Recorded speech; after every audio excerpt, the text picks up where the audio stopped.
y estamos también en Facebook. Hola, ¿qué tal? Muy buenas tardes. Bienvenidos a su programa El Universo Humano en Extensión.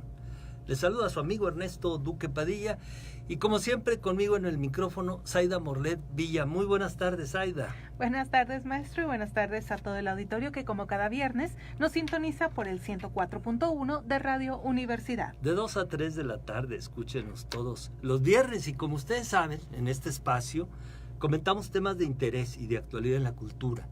Ofrecemos nuestra opinión y punto de vista desde las disciplinas o ciencias sociales. Y no dejamos pasar esta semana sin festejar el Día del Maestro. Y porque se nos hace poco, un solo día, y porque además, ustedes véanlo, tenemos puesta la camiseta. Muy bien puesta. Y un profesor, pues no termina su periodo con la jubilación. No, jamás. Y muchos de ellos pues seguimos activos de una u otra manera, pero precisamente nos interesa hablar de la función de la enseñanza, no de la docencia propiamente, la clase. Yo creo que cualquiera es capaz de ponerse frente a un pizarrón y enseñar algo. No, yo creo que el oficio del maestro es fundamental y mucho más allá. Y por eso precisamente, no podemos hablar de eso en teoría, no podemos hablar académicamente de eso. Tenemos que hablar con protagonistas, con maestros, y pues escogimos a dos después de darle vuelta a todo el directorio coahuilense de los que más presencia han tenido en nuestra cultura, en nuestra entidad.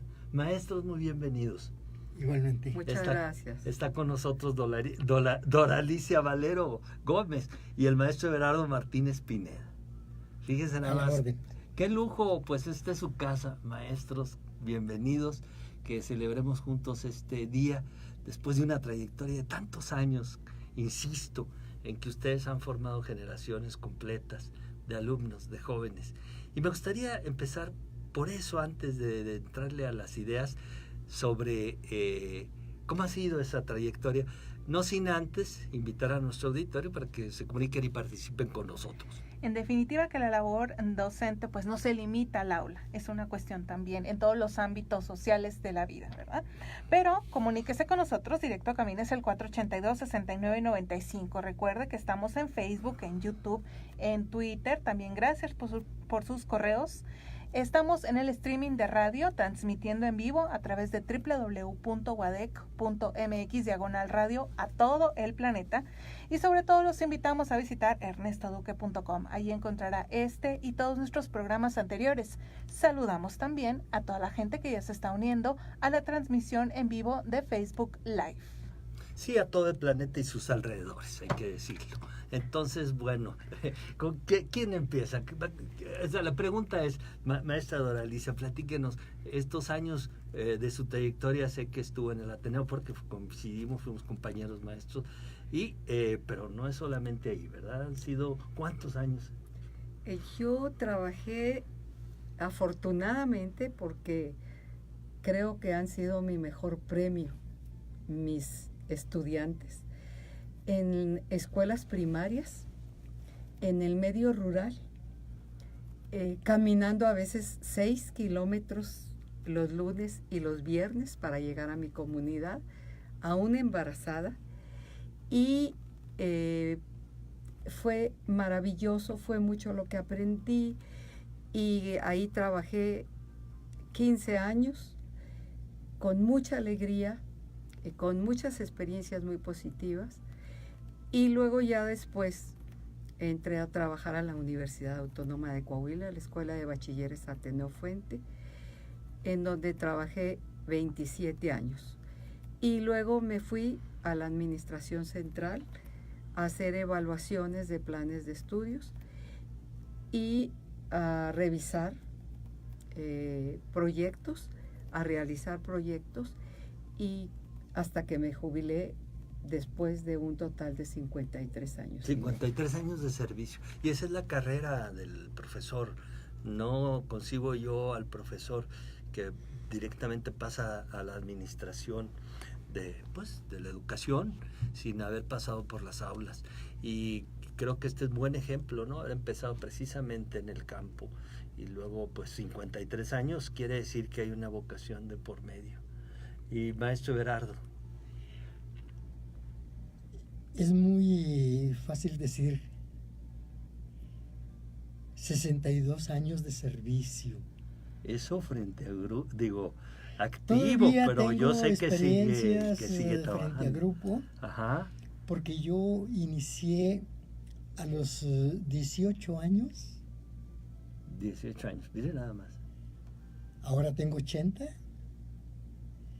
y en 1957, que es el siglo pasado, Claro, estaba yo dando clases frente a unos alumnos del cuarto de primaria ajá, en el Colegio México. ajá, Y ahí trabajé 10 años recorriendo experiencias de el cuarto de primaria, que fue mi inicio, el sexto de primaria y posteriormente secundaria y preparatoria.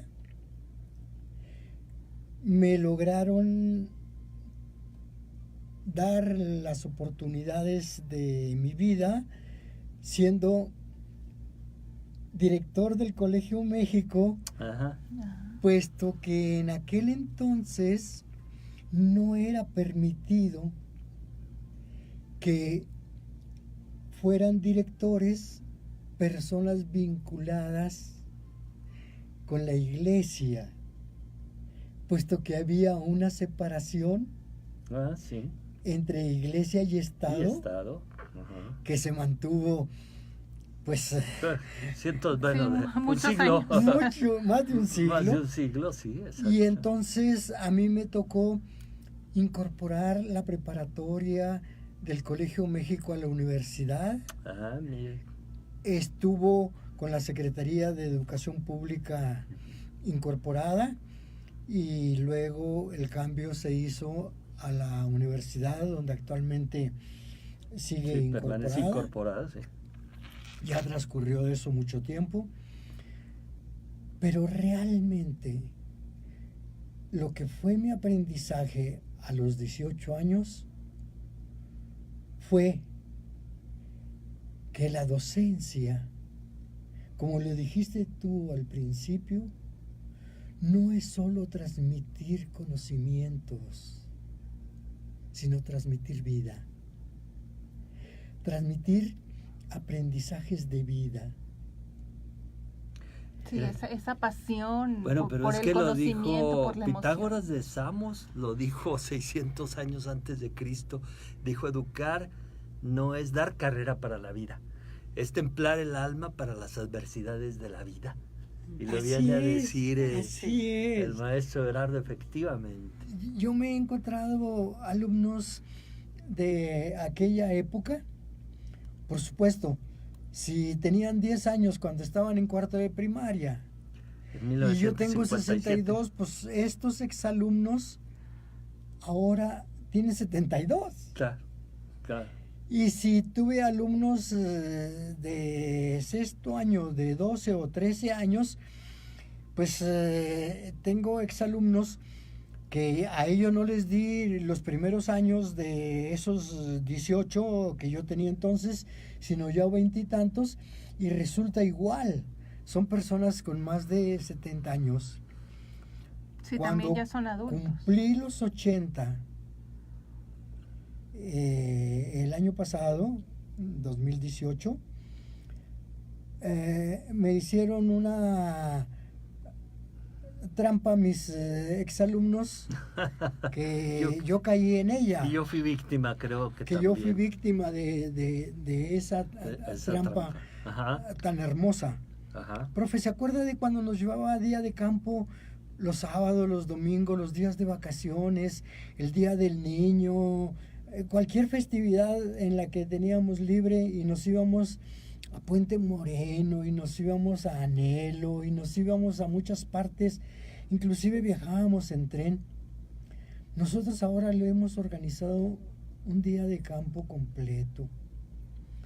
Ah, bueno, y quizá confundí yo ahorita nos platica. Y me arreglé para eso que me estaban diciendo, y dijeron, vamos a llegar por el lonche. Y cuando vamos llegando por el lonche, me encuentro que están mis exalumnos de aquellas generaciones. Fíjese nada más, pero qué...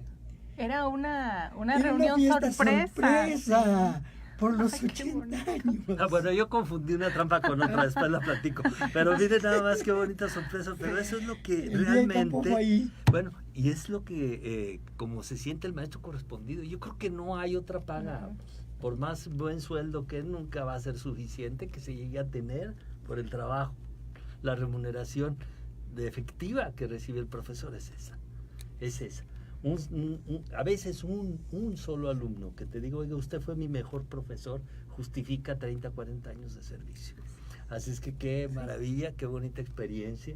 Y bueno, ven ustedes que empezó también muy joven. Esto es como tirarse al vacío, como un clavado sobre el agua fría, porque una vez que uno entra ya no sale.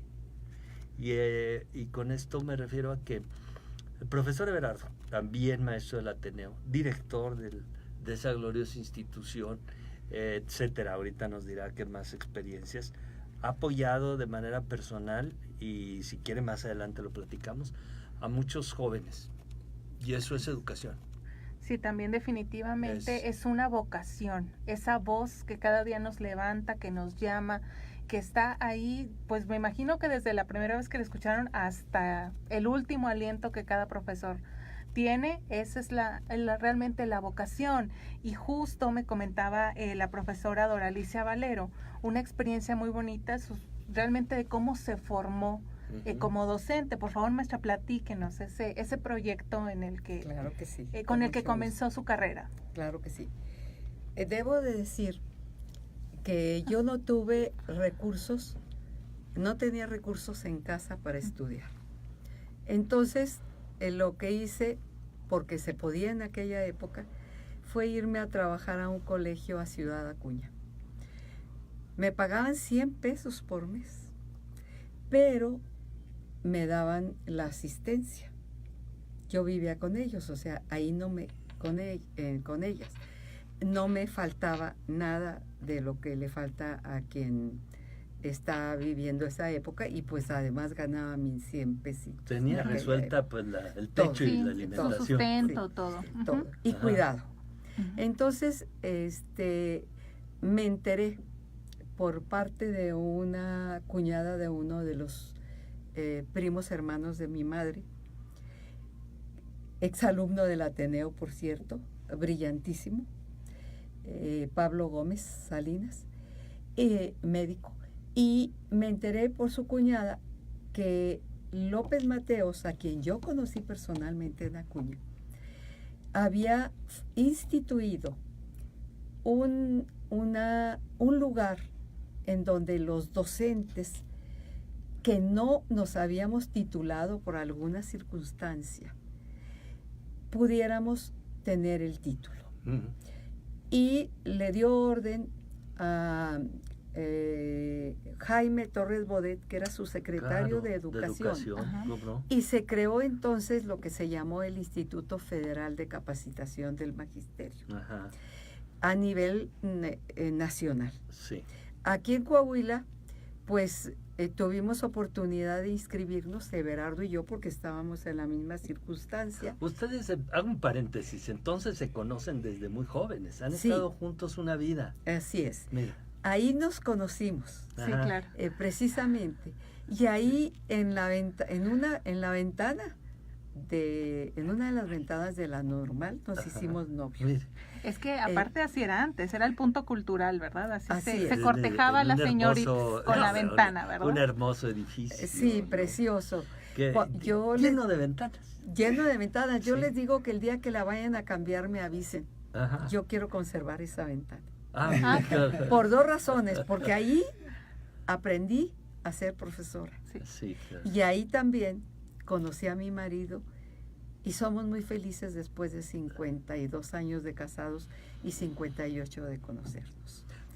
Entonces, ahí yo te comentaba Sí.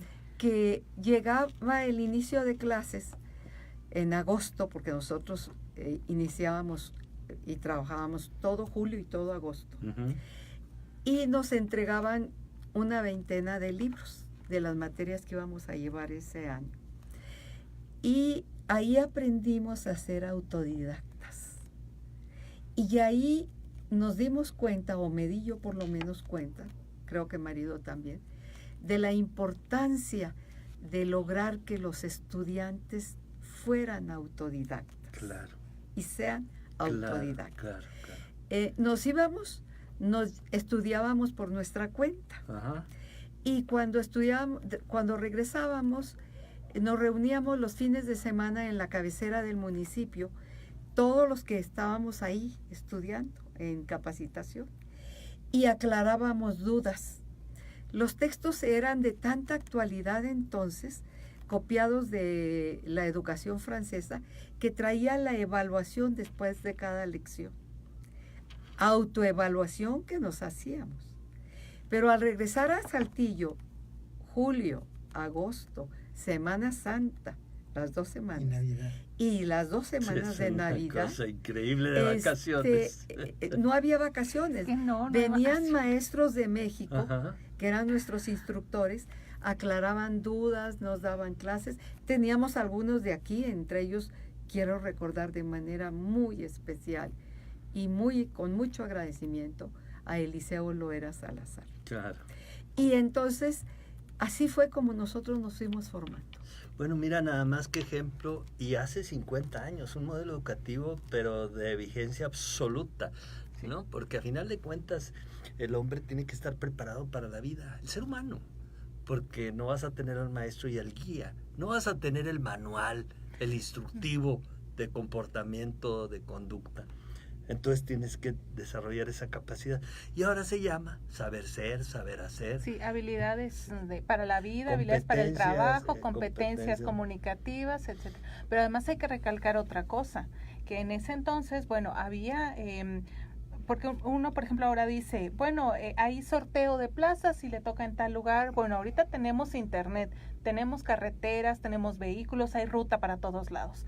Pero en ese entonces, o sea, le tocaba la plaza o le tocaba la escuela donde tenía que elaborar el docente y era recorrer aquellos caminos, aunque fueran 3 o 10 kilómetros, pues a veces de repente unos tíos me platicaban, pues un señor nos prestaba la mula y pues a caminar nos llevaba, él aprovechaba a hacer sus quehaceres y luego regresaba. Entonces también hay que valorar eso también. No, además, por mucha tradición, el maestro tiene un lugar privilegiado también en la sociedad. Claro. No porque goce de beneficios personales, sino que el reconocimiento social que se le da. Mira, en los primeros años yo de servicio en una colonia modesta, donde vivíamos en el barrio, mi esposa y yo, llegaron a hablarme para poner inyecciones. Oiga, pues dígale al profesor, él tiene que saber. Sí. Pongo el ejemplo porque Así esperan es. de Sí. uno una serie de Muchas cualidades cosas, y sí. habilidades. Bueno, miren, estamos celebrando aún el Día del Maestro y creímos que la única forma es reconociendo a los maestros que han hecho ejemplo, que han dado ejemplo de vida con su trabajo, con su honestidad, con sus años de servicio. Maestro Gerardo nos platicaba entonces, estuvo en el Colegio México y después, porque se me hace que es un episodio solamente ese. El Colegio México fue una plataforma muy apropiada para mi lanzamiento Ajá. hacia muchos otros niveles de mi Sí. formación. Ajá. De ahí, cuando yo estaba en el Colegio México, había un compañero maestro que siempre bromeaba conmigo. Y cuando yo pasaba, me decía, adiós, profesor sin título. Ah, mira, Ah. qué tal, qué llevadito, ¿eh? Y un día que yo iba con mis alumnos, que por cierto, habían estado años antes con él, uno de mis alumnos le contestó, adiós, título sin profesor. Ándele. A ver, préstame ese muchacho. En aquellos entonces, uno no tenía título no porque no quisiera, sino porque económicamente tenía que implicar un costo que uno no tenía los recursos suficientes para pagarlos. Y así fue como yo estando en el Colegio México, hice la carrera de maestro de educación básica en el Instituto Federal del Magisterio, del que ya habló Doralicia. Hice la normal superior y cuando terminé la normal superior, habían sido 10 años en el Colegio México y me presento yo en ese año del 67 y le digo, ya está aquí mi título de primaria y ya está aquí mi título de normal superior. Y me dicen, maestro, no podemos pagarle con el valor de esos títulos. Yo creo que usted va a tener que buscar otro lugar donde trabajar. Y precisamente me lo dicen unos días anteriores a cuando nosotros nos casábamos. Ay, qué caray. Yo le dije a Doralicia, bueno, pues si te quieres casar con un desempleado. Nos fuimos de luna de miel con la liquidación y la disfrutamos muchísimo. Claro. Fueron, ¿cuántas semanas, vida? Ah, 3. caray. 3 caray. semanas. Ya no se usan. 3 semanas. Incluyó Guadalajara, Acapulco, México. Pero cuando regresamos, me fui a buscar trabajo y al regresar me dice Doralicia, te están hablando de la Secretaría de Educación Pública. Ya está ahí el trabajo. Vas a ser el primer inspector de escuelas secundarias. Entonces las secundarias no tenían inspectores. Había inspectores de De primaria. las primarias, sí. Pero no había otro tipo de inspectores, ni de jardines de niños, ni de secundarias, mucho menos de preparatoria. No había entonces. A mí me tocó ser el primero en todo Coahuila. Y trabajé con la Dirección General de Educación Pública del Estado como el primer inspector en la administración de gobierno de don Braulio y con el director de educación Ramón Ortiz Villalobos y con un equipo de gente muy valiosa que llevo en mi corazón y en mi gratitud. Y así fue como yo entré en el área administrativa de la educación y empecé a hacer lo que había aprendido en los 10 años de maestro. Fíjate qué interesante, porque es un maestro que se hace trabajando. Sí. Estamos En el acostumbrados campo. a ver el modelo al revés, estudias para desempeñarte. Y bueno, pues un ejemplo. Estamos con dos maestros muy queridos, el profesor Everardo Martínez Pineda y la maestra Doralicia Valero Gómez. Vamos a ir a nuestra pausa de la media hora para regresar hablando sobre la importancia ya propiamente de la educación, no sin antes saludar a nuestro auditorio. Gracias a la gente que está con nosotros en la transmisión de Facebook Live, Ana Sofía Castillo, a Gris Granados, un saludo, una compañera del doctorado en Trabajo Social, Marina Melo Sánchez, a Manuel Fragoso, dice saludos Ernesto, y saludos, un profe Everardo y maestra Doralicia, profes muy profes, dice, Rodolfo Garza, Marla Romero Rodríguez, Julián Cárdenas, Coquito de Oro Guevara, comenta, felicidades al profesor Everardo y profesora Doralicia. Mi esposa Coquito. José Ana Guadalupe Jaime. Sotelo Rodríguez también, un saludo. David Mendoza, Humberto Lueber Gutiérrez, Olga Rebeca Morales, felicitaciones a los maestros que entrevistas, se denota su gusto y pasión por la enseñanza. También a David de los Santos, a Rodrigo Guevara, Olga Rebeca Morales, Jorge Luis Paz Díaz, Octavio Delgado Orozco, un saludo ahí en la Coordinación General de Extensión Universitaria. Bueno, pues mucha gente que nos escucha, agradecemos mucho pues ese tiempo que consideran valioso, porque quizás también aquí se aprende. Vamos a regresar entonces después de un corte. Interrumpimos también nuestra transmisión en Facebook para que no se pierdan el inicio del siguiente segmento y regresamos.